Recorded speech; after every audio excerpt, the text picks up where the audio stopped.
Thousands of years ago, there was a man like you and I, and at the time, he was studying to become a medicine man, which was typical for the period.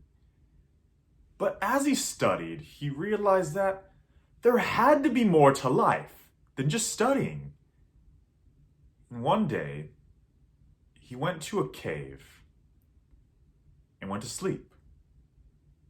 And when he woke up, he walked out of the cave. And at the time, he looked up into the sky and he saw a bright, clear new moon. And as he looked at the moon, something interesting happened. Inside of him, he realized that he was connected with everything. What he once thought was separate was him. And with that secret, he went back to his group of people known as the Toltec and told them all, "Hey guys, we're all connected." But they all laughed at him, sneered, called him crazy. However, even though they all called him crazy, deep inside, he knew the truth. And he knew that being connected with everything could enable him to live a wonderful life going towards the future. Hey everyone, that was a brief little story from the book I'm going to review in this next video segment of Book Talk. So for those of you who don't like books, aren't really into reading or learning lessons of that sort, you guys have a good day. But for those of you who want to learn something new, or want to be entertained and want to see a review, you're in the right spot. So sit down, pay attention, and hopefully you're entertained. The next book that I'm going to review is The Four Agreements by Don Miguel Ruiz. And before I begin, I'm going to talk about what exactly I'm going to talk about. I'm going to talk about the author and give a brief summary of the book. I'm going to discuss the lessons I learned, and last but not least, I'm going to give a review at the very end. First and foremost, we're going to go to the author, Don Miguel Ruiz. Who is he? When he was a boy, growing up, he had a mother who was a curandera, which is a healer in Spanish, and a grandfather who was a naqual, and a naqual is a shaman, or they also term them masters. So they were into some mysticism, into some natural medicine, so to speak. But as he grew older, he didn't want any part of it. He wasn't having it. He wanted to become a real doctor. So he went to study medicine. But as time went on, as he put hours and hours in and became exhausted, one fateful day, he fell asleep behind the wheel. And when he did, the next thing he knew, he smashed into a concrete wall. And at that moment, he had an experience like he was outside of his body, watching himself, taking his friends out of the car to go to safety. And at that moment, he decided that enough was enough. He wasn't going to practice medicine in the traditional way anymore, in the medical system. He decided that he was going to go back to his family and learn about the mysticism of the Toltec people. And for those of you who don't know, the Toltec people were in southern Mexico, and they were all about practical wisdom. And that is the author incarnate. He started writing lots of books and is very popular. Now, when it comes to the summary of the book, in the beginning, he talks about the domestication of humanity, or the dream state, he likes to call it. It started with each of us as a human being, making assumptions, tying ourselves to certain beliefs. From then, it grew into a family, then a community, then a city, then a nation, and then the entire world. And the dream he refers to of society is also something he likes to refer to as Maya, which is a term in Buddhism, which means illusion. We're all trapped in these things that we believe, which aren't necessarily true. And so, being part of this dream We don't pursue certain things. We don't feel great about life. We kind of are living in a trap, though some of us may feel free. And then from there, that's the setup for the rest of the book, for the 4 agreements. I'm going to start with agreement number 1. Agreement number 1 in his book is be impeccable with your word. Being honest with yourself, being honest with other people, using it in a positive way. He gives examples throughout the chapter about people using negative words, saying things like, hey, you're ugly. Why are you doing that? You're not good at that. And through time, whether it's a family member or a friend or someone in society, it begins to pile up and it snowballs. And then we believe we can't do certain things, or we believe we're worthless. They're a prison. They trap us from each and every side, and we fear to move. We fear to be able to do things that we want to do. So in that chapter, he explains that being honest and using it in a positive way is the right way to do things. He actually refers to it. He refers to people using negative words and attacking people. He refers to them as like black magic witches. And those who use their words positively to encourage people are more from the light side of things. That's be impeccable with your word. The first agreement. The second agreement, which in the book he states, if you get both of these right, you cover about 75% of your problems. The second one is, don't take anything personally. Don't take whatever someone says to you, whether it's an insult, whether it's a great thing. He's very fair about it.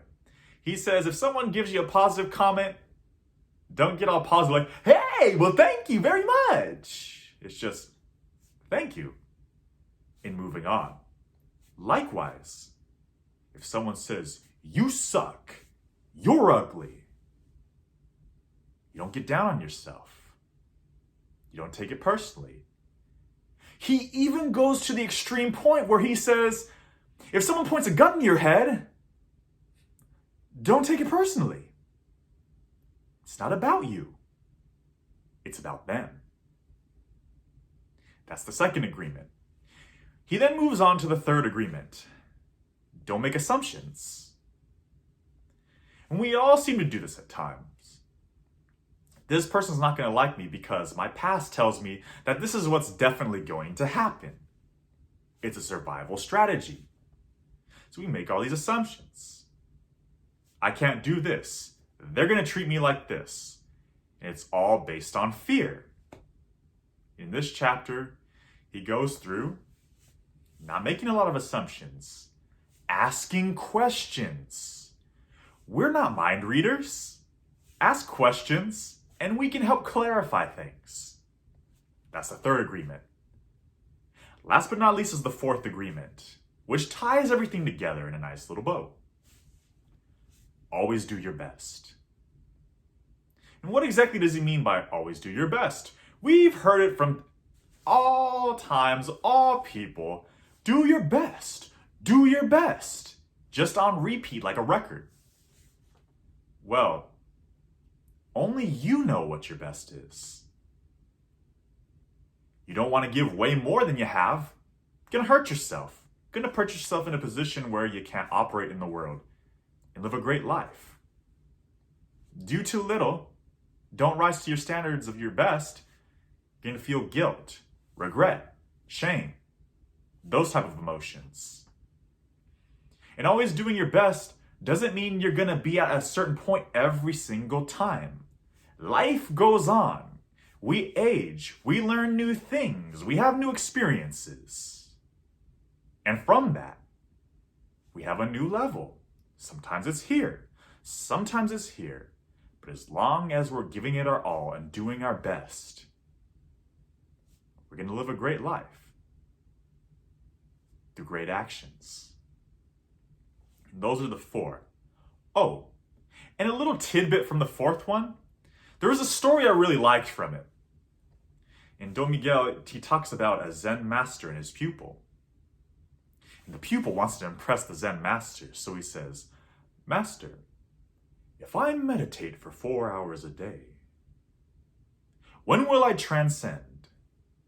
And the master says, "If you do it for 4 hours, it'll take you 10 years. So then the pupil says, I'm going to go one up on it. "Master, if I practice and meditate for 8 hours a day, when will I transcend?"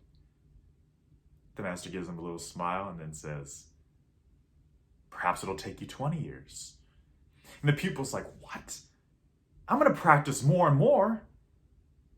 Why am I not going to reach the point earlier than practicing for 4 hours?" And then the master goes on to say that you could practice more, you could practice longer. But if in that extended period of time you're not giving your best, you're not enjoying life, you're not applying things appropriately. So learn to live and enjoy life. Really appreciated that. And then in the last chapter, he kind of sums it up saying that we need to become aware of things, we need to face our fears, and we need to have positive intent to wrap it all up. And that's where you get from the 4 agreements. Now, as far as lessons I learned, right, all of this stuff sounds like common practical advice. But it was interesting. One thing about be impeccable with your word is just the word impeccable. Im meaning not. Impeccable with the root, I'm trying to remember the Latin root right now. That means sin. So impeccable means without sin. So aiming for being honest with myself, right? If we're feeling a little angry, a little irritated, we don't have to go crazy, but we can acknowledge it for ourselves in this process of becoming. Don't make assumptions was actually a big one for me. A few years back, I used to work at this sports store. It was run by my uncle. Every day, I would do things, and I would get in trouble. It's like, "Dante, what are you doing, man?" And every time, he always told me, "Don't assume, because it'll make an ass out of you and me." And he was right. I should have been asking questions to clarify things. Even if it was a dumb question, even if he told me something that everybody else would get, I should have asked that question. The temporary irritation wouldn't have hurt me in the least bit. And it wouldn't have hurt him. The temporary irritation would have saved everybody in the long run, rather than me not wanting the irritation and just performing the action anyway. So that brought it to me. And then always do your best. Always taking action. Always trying your best is a wonderful thing. And it was cool because in that end, he talks about becoming. We don't reach an end result. Think about crafts and things you like to do. You can never do it perfect, no matter how hard you try. So what makes us think that we're going to be perfect? It's just about sculpting ourselves like a great artist. So as far as my rating goes, right, the last part, I'd give this book a 9, and yes, I'm super generous and I will have to establish some criteria. But what I like is it's practical, it's broken into 4 parts, and there's a lot to it to make you feel good about trying to improve yourself.